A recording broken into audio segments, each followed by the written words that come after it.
বিশুদ্ধ কোরআন তেলাওয়াতকারী হয়। এটা হলো এক নম্বর শর্ত। দলিল কি? বিশুদ্ধভাবে কোরআন তেলাওয়াত করা যায়। ফরজ আইন সূরা মুজাম্মিল আল্লাহ বলতেছেন মুজাম্মিল কারা?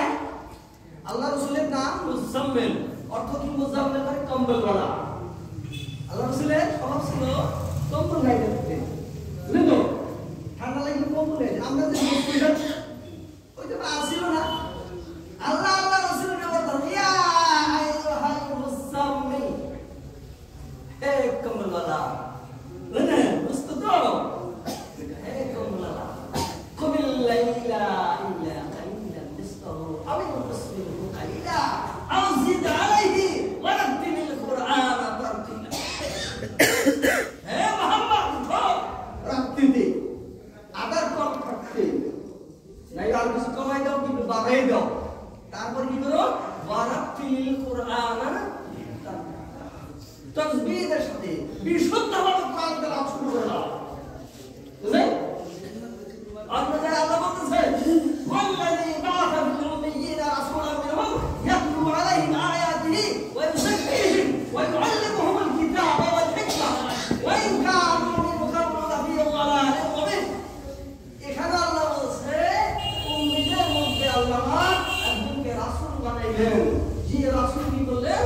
আল্লাহর পক্ষ থেকে নাযিল হওয়া কিতাব কোরআনের আয়াতসমূহ বিশুদ্ধভাবে তেলাওয়াত করে সাহাবাদের মাঝখানে প্রচার করলেন। এই যে একটা হক্কানি আলিমের নমুনা হইল তার কোরআন তেলাওয়াতের বিশুদ্ধ হয়। অনেক আলিম আছে, খারাপ ভাবে না, অনেক আলিম আছে, আছে না নাই? আগে মুন্সিরা কোরআন তেলাওয়াত করতো, মুন্সিরা কোরআন তেলাওয়াত করতো।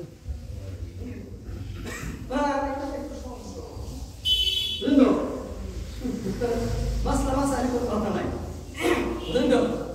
আগে যে মানুষ মরলে বা কোনো বাবা বসে কোরআন খতম দিত না, এক ব্যক্তি কোরআন খতম আইন, বুঝলেন তো?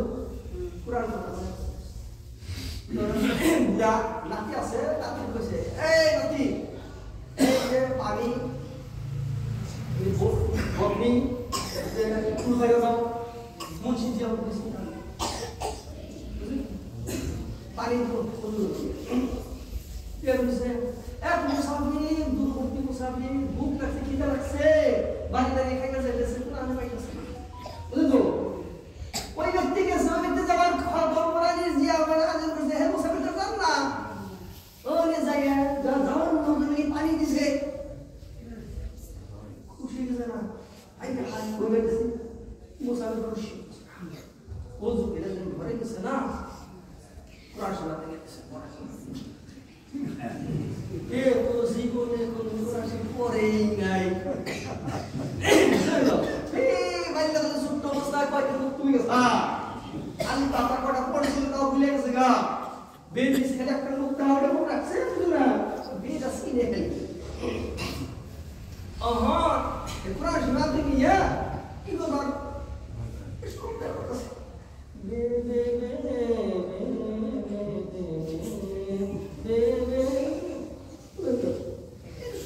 আর কোনো মানুষ শোনে রাত্রি বাজছে হুজুরে বাকাল দিস বিশুন যায় ওই বাচ্চা গুলা নেতা মাথা দিতেছে সুর দেখলাম এমন টাইমে আবার আরেকটু সামনে আইছে রাত্রিতে পড়ে গেছে যে মুন্সিরা আইব ওজুরানি দিবি অর্ধাই তো বলেন তো বুঝো না আরো বুঝতে আইছে ফেরো বাড়ি দিছে এমন উজু করে আর ঘুমে গিজু তো পরিচালনা করছে আই গান দিয়া পাইছে তো বুঝতে আসে না কিন্তু জানি একটাই হয় বারে বারে ঘুরে একটা এই লাইনে ঘুরে বলতাছে এই ধরনের ঘরে গেছে উনি তো বড় বড় গেছে আর ভাই পরে বড় নিজে গাই গেছে ইয়া উনি কি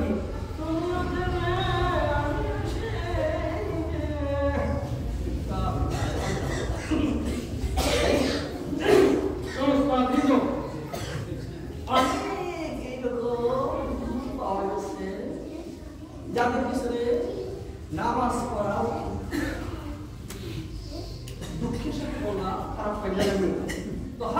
আলেমী একটা উদাহরণ দিলাম, তার প্রাণ তেলাওয়াত তাসবিহের সাথে হতে হবে, লেহারে গলিত করে কথা, লেহারে কপিটা না হয়, আরাম করে কথা, মাকরু কথা না হয়, ঠিক না?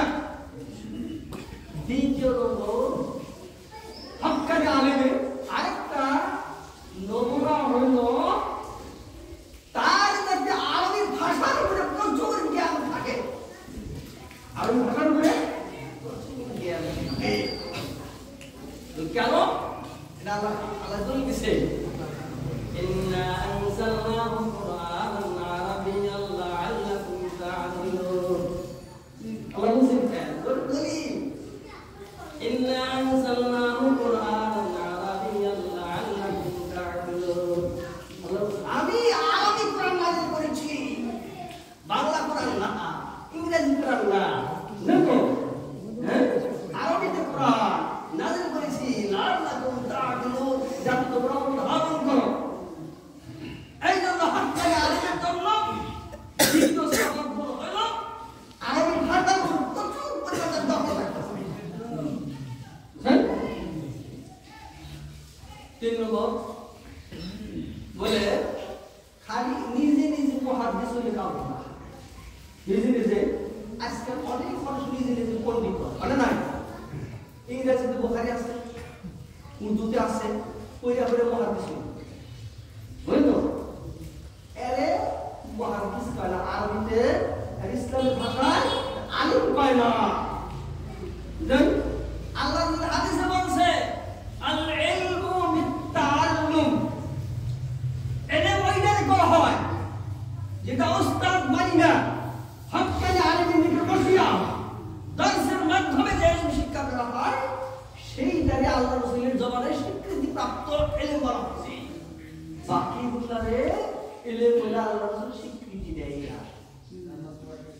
তো এই তিনটা গুণ যে আলেমের মধ্যে পাওয়া যাবে, সেই একজন হক্কানি আলেম। এর মানে বলা হয়েছে, ফাসআলু আহলা যিকরি ইন কুনতুম লা তা'লামুন। হে মুমিনরা, তোমরা কোনো কথা বলার পূর্বে, কোনো আমল করার পূর্বে হক্কানি আলেমের ইতাআত করো, তাকে জিজ্ঞাসা করো, তারপর তোমরা আমল করো। কিন্তু দোস্ত আজিজ, আজকের জামানা অনেক মানুষ এরকম আছে যে হক্কানি আলেমকে অবশ্যই মানে, অন্তত দুই চারজন আছে, জানেন না, বিরোধিতাও করে না, হ্যাঁ, বিরোধিতাও করে। আল্লাহ রাসূল বলছে, দেখা দিছে, কুনা আলিমান, সকলে আলিম হয়ে যাও, সবাই আলিম হয়ে যাও। কেন বলছে? আল্লাহ রাসূল বলছে, কুনা আলিমান, সবাই আলিম হয়ে যাও। আউল তালিমান, আলিম হওয়ার সুযোগ পাও নাই, আলিমের ছাত্র হও, মধ্যে মধ্যে একটা মাসলা শিখো, সুযোগ হয় না, বসার সুযোগ হয় না, আও মুস্তামি আল্লাহ, মধ্যে মধ্যে আলিমের একটা কথা শুনো, তাও সেরকম সুবিধা হয় না, আও মুতাল্লাহু, দিল দিয়ে আলিমকে ভালোবাসো, বলা তখন খামিসান, পঞ্চম নম্বর হয়ো না, তারপর আলিমের বিরোধিতা করো না, বা তাহলে নিশ্চিতভাবে ধ্বংস হবেই হবে। কেন বলছে? বিশ্ব নবী আলেমের বিরুদ্ধে করলে, হক্কানি আলেমের বিরুদ্ধে করলে অবশ্যই ধ্বংস হবে। আজকে না হয় তাই নয়, বা মৃত্যুর আগে তওবা না করলে তার আর উপায় নাই। আলেমের যার বিরুদ্ধে করলে তার কাছে মাফ চাইতে হবে। এই জন্য আমরা দিল দিয়া উলামাকে ভালোবাসবো, ইনশাআল্লাহ। উলামাদের শরণাপন্ন হইয়া কোরআন ও সুন্নাহ বিষয় অবগত হইয়া কোরআন ও সুন্নাহ মোতাবেক আমল করার চেষ্টা করি, ইনশাআল্লাহ। আল্লাহ পাক আমাদের সকলকে কোরআন ও সুন্নাহর উপর বেশি বেশি বলা ও আমল করার তৌফিক দান করুন।